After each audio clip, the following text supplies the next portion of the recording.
Hello. अब हम same geometry chapter के नेक्स्ट थ्योरम को देखते हैं। नेक्स्ट थ्योरम क्या है हमारा?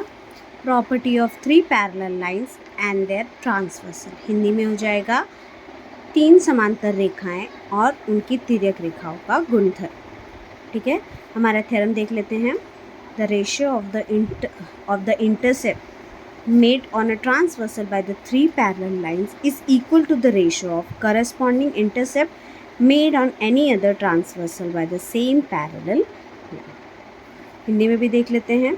किसी की तिर्यक रेखा द्वारा किन्हीं तीन रेखाओं पर निर्मित अंतःखंड का अनुपात किसी अन्य तिर्यक रेखा द्वारा उन्हीं तीन रेखाओं पर निर्मित अंतःखंडों के अनुपात के बराबर होता है। ठीक है, अभी हम यहाँ पे एक बार स्ट्रक्चर देख लेते हैं, इसका डायग्राम क्या है। ठीक है, ये आपको जो तीन लाइंस दी हैं, segment L, segment M and segment N. ठीक है, ये तीनों जो सेगमेंट है या लाइन है, ये क्या है? पैरेलल है।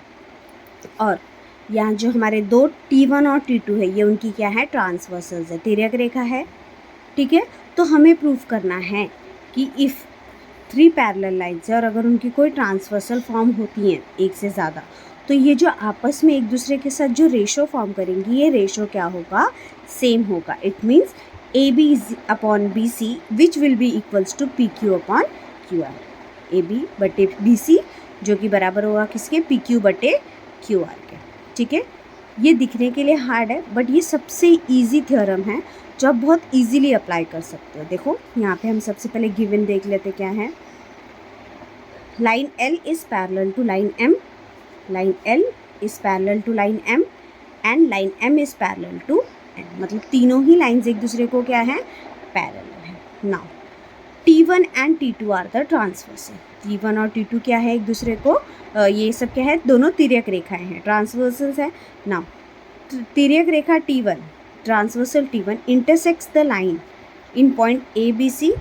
देखो T1 तीनों लाइंस को ABC पॉइंट्स पर इंटरसेक्ट कर रही है और सेम T2 PQR पर उसे इंटरसेक्ट कर रही है। नाउ हमें प्रूफ क्या करना है? AB upon BC which is equals to PQ upon QR। ठीक है, अब आप इसे प्रूफ क्या करोगे?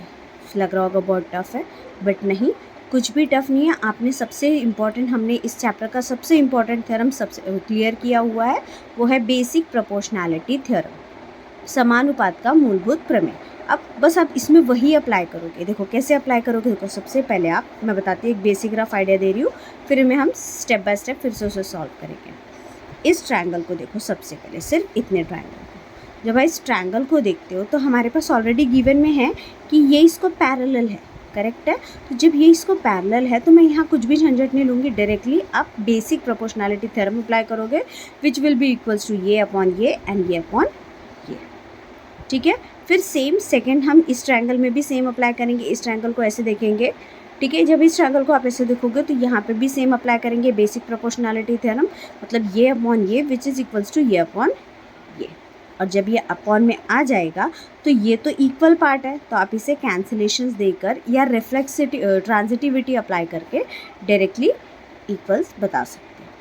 ठीक है, ये बहुत 2 से 3 स्टेप में सॉल्व हो जाने वाला ईजी थ्योरम है। देखते हैं अभी हम इसे कैसे करेंगे। ठीक है, यहाँ पे आपको कंस्ट्रक्शन एक कर लेना है। वैसे तो वो है नहीं construction, but still if you like it, आपको चाहिए तो आप उसे लिख सकते हो कंस्ट्रक्शन फॉर्म करके। कंस्ट्रक्शन क्या किया?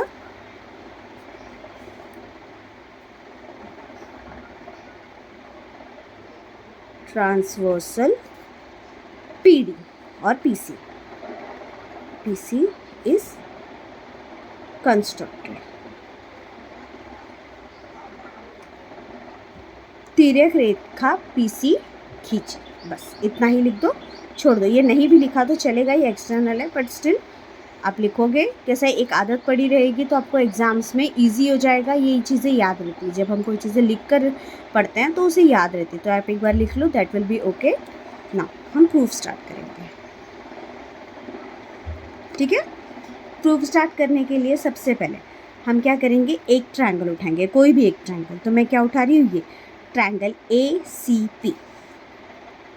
इन triangle ACP, in triangle ACP हमको क्या क्या गिवन है? देखो AP is parallel to B D.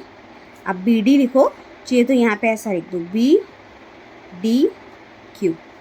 इसका मतलब होता है कि ये एक लीनियर पेयर है। लीनियर पेयर है मतलब बी, ये एक सिंपल लाइन में है, एक स्ट्रेट लाइन में है, तो इसका मतलब अगर आप बी क्यू की जगह बी डी भी लेते हो तो कोई भी इशू नहीं आएगा। ठीक है, तो अब जब ये पैरेलल है तो आप डायरेक्टली क्या करोगे, A B upon B C which is equals to P D upon D C. क्या लिखोगे यहाँ पे,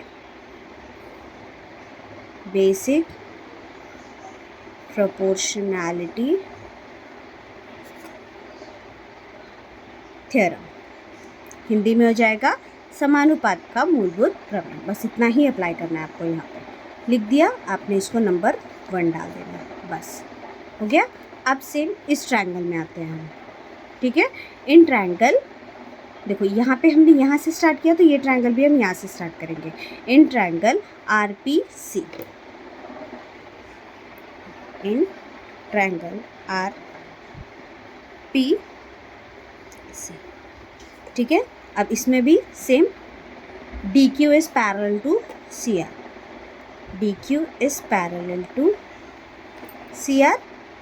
ठीक है, ये पैरेलल है, आप सिंपल क्या अप्लाई करोगे, बेसिक प्रोपोर्शनैलिटी थ्योरम। क्या है हमारा, B D P D upon D C, P D upon D C which is equals to P Q upon Q, P Q upon Q. ठीक है, सेम, कुछ अलग नहीं लिखना है, यहाँ पे भी वही लिखोगे, basic proportionality theorem which is your number 2। समानुपात का मूलभूत प्रमेय सेकंड नंबर डाल के छोड़ दीजिए। अब यहाँ पे देखो हमें क्या प्रूफ करना है, A B upon B C which is equals to P Q upon Q R. यहाँ पे देखो A B upon B C और P Q upon Q R हमें मिल रहा है। ठीक है, अब जब आप दोनों को कंपेयर करते हो नंबर 1 और नंबर 2 में, तो आपको देखो ये पार्ट सेम मिलता है, करेक्ट है। सेम मैंने आपको बोला था transitivity, if this is parallel to this, if this is congruent to this, this is congruent to this, तो इनडायरेक्टली ये इसके कॉन्ग्रुएंट हो जाता है। यही हमारी ट्रांजिटिविटी का जो प्रॉपर्टी है वो हमें बताता है। तो आप यहाँ पे डायरेक्टली अप्लाई करोगे, A B upon B C equals to P D upon D C equals to P Q upon Q R. Fine, यहाँ पे लिख दो बाय 1 and 2। ठीक है, अब हमें सिर्फ ज़रूरत किसकी, अब जब तीनों इक्वल ऑलरेडी प्रूफ हो गया, हमें ज़रूरत सिर्फ इन दोनों की है रेशो की, बस आप इन्हें अप्लाई लिख लो। Therefore A B upon B C which is equals to P Q upon Q R and hence it's proved. Concept clear हो गया। ठीक है, आप एक बार सम देख लीजिए। अगर आपको कुछ भी डाउट है तो आप कमेंट कर सकते हैं, मैं आपके डाउट्स कमेंट्स में क्लियर कर दूंगी, या उन डाउट्स को क्लियर करने के लिए मैं आपके लिए एक अलग से वीडियो बना दूंगी। ठीक है, और अगर एक्सप्लेनेशन अच्छा लगे तो प्लीज़ लाइक करें।